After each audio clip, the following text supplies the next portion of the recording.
Assalamualaikum warahmatullahi wabarakatuh.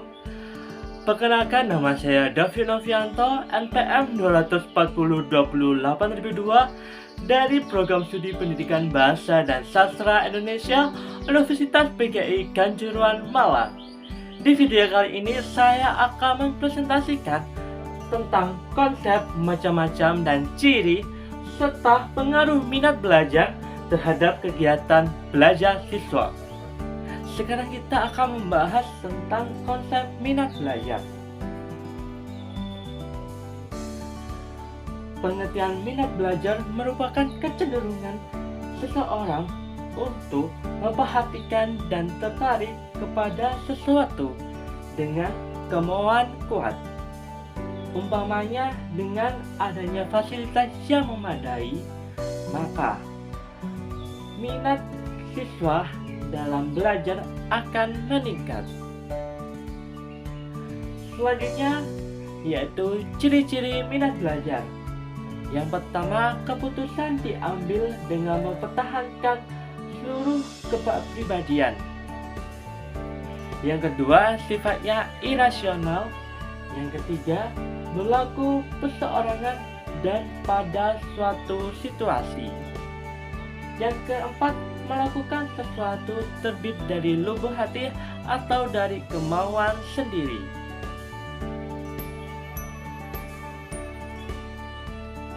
Selanjutnya yaitu faktor-faktor yang mempengaruhi minat belajar. Ada dua faktor yang mempengaruhi minat belajar. Yang pertama ada faktor internal, yang kedua faktor eksternal. Yang faktor internal ada cita-cita, motivasi, belajar, bahan pelajaran, dan bakat. Yang faktor eksternal yaitu ada lingkungan, kelengkapan fasilitas belajar. Yang ketiga orang tua, yang keempat teman pergaulan. Selanjutnya kita akan membahas macam-macam dan ciri-ciri minat.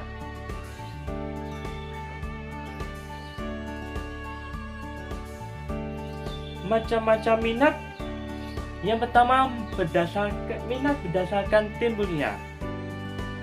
Aksas Ashari 2004 membagi minat berdasarkan timbulnya ke dalam dua bagian, yaitu sebagai berikut. Yang pertama, minat primitif, yaitu suatu dorongan dari dalam diri manusia yang berkisar pada rasa senang, maka, dan kebebasan kreativitas.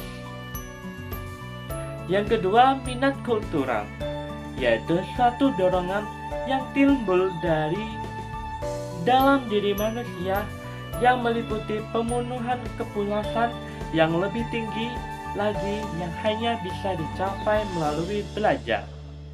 Yang selanjutnya, minat berdasarkan arahannya. Minat menurut Salah 2004, menurut arahannya dapat pula diklasifikasikan kepada dua macam, yaitu sebagai berikut. Minat intrinsik, yaitu minat yang langsung berhubungan dengan aktivitas itu sendiri. Minat ini jauh lebih mendasar dan asli.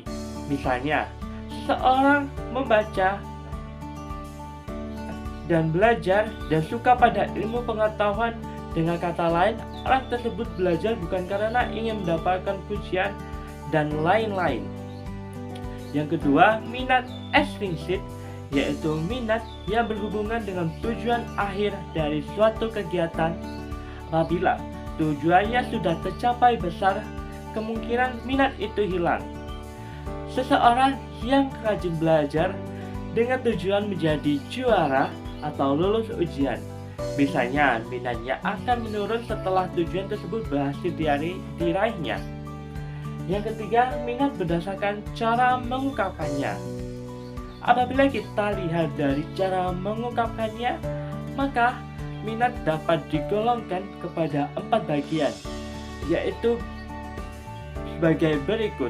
Yang pertama, expressive interest, yaitu minat yang diungkapkan dengan cara meminta kepada subjek untuk menyatakan atau menuliskan kegiatan-kegiatan baik yang berupa tugas yang disenangi maupun tidak. Dari jawabannya dapat diketahui seberapa jauh minat yang dimilikinya.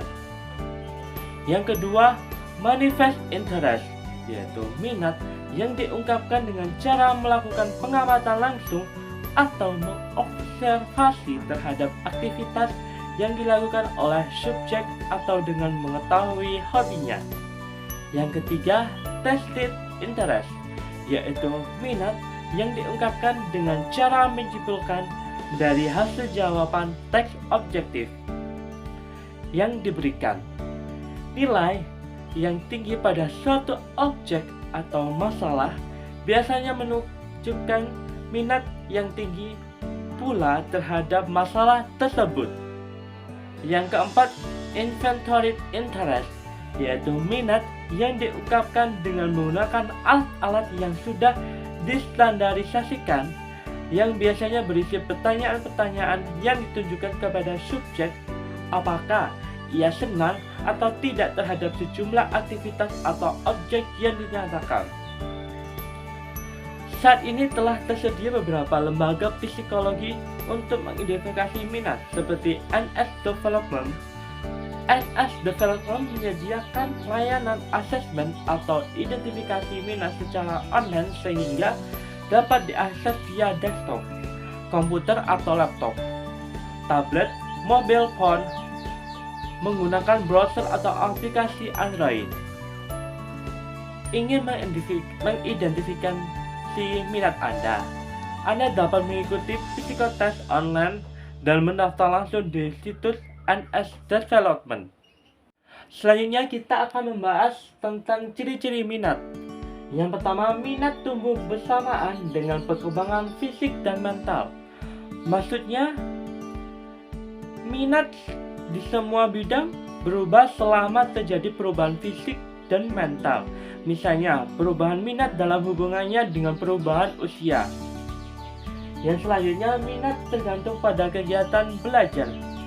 Kesiapan belajar merupakan salah satu penyebab meningkatnya minat seseorang.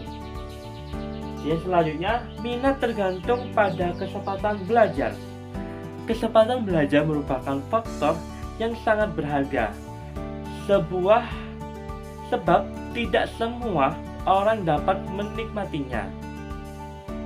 Perkembangan minat mungkin terbatas. Keterbatasan ini mungkin dikarenakan keadaan fisik yang tidak memungkinkan. Yang selanjutnya, minat mempengaruhi budaya. Budaya sangat mempengaruhi sebab jika budaya sudah mulai luntur, mungkin minat juga ikut luntur. Yang selanjutnya yaitu minat berbobot emosional. Minat berbobot emosional yaitu minat yang berhubungan dengan perasaan. Maksudnya, bila suatu objek dihayati sebagai sesuatu yang sangat berharga, maka akan timbul perasaan senang yang akhirnya dapat diminatinya. Selanjutnya, minat berbobot egosentris. Artinya, jika seseorang senang terhadap sesuatu, maka akan timbul hasad atau memilikinya. Itulah ciri-ciri minat menurut Elizabeth Holtlock yang seperti dikutip dari Susanto tahun 2014. Minat merupakan sebuah sumber motivasi yang mendorong seseorang untuk melakukan apa yang diinginkan bila orang tersebut diberi kebebasan untuk memilih. Selanjutnya, pengaruh minat terhadap kegiatan belajar siswa. Minat berperan dan berfungsi dalam proses belajar karena apabila siswa memiliki minat terhadap pelajaran, maka ia akan belajar sungguh-sungguh. Minat akan memudahkan pemusatan pikiran siswa pada pelajaran. Minat yang tinggi siswa akan menjadikannya mudah menghadapi persaingan dan tantangan yang dihadapinya. Selain pengaruh minat dalam kegiatan belajar, pengaruh minat dapat terpengaruh dengan prestasi belajar. Dijelaskan bahwa prestasi belajar merupakan tingkat kemanusiaan dimiliki siswa dalam menerima, menolak, dan menilai informasi-informasi diperoleh dari proses belajar mengajar. Prestasi belajar seseorang sesuai dengan tingkat keberhasilan sesuatu. Setiap bidang studi materi pelajaran dinyatakan dalam bentuk nilai atau rapot. Setiap bidang studi setelah mengalami proses belajar mengajar. Prestasi belajar siswa dapat diketahui setelah diadakannya evaluasi. Hasil dari evaluasi dapat memperlihatkan tentang tinggi atau rendahnya prestasi belajar siswa. Faitur Rahman 2009 halaman 113 menjelaskan ciri-ciri bahasa berhasil sehingga dikatakan berprestasi adalah sebagai berikut. Yang pertama, daya serap terhadap bahan pengajaran yang diajarkan mencapai prestasi tinggi baik secara individual maupun kelompok.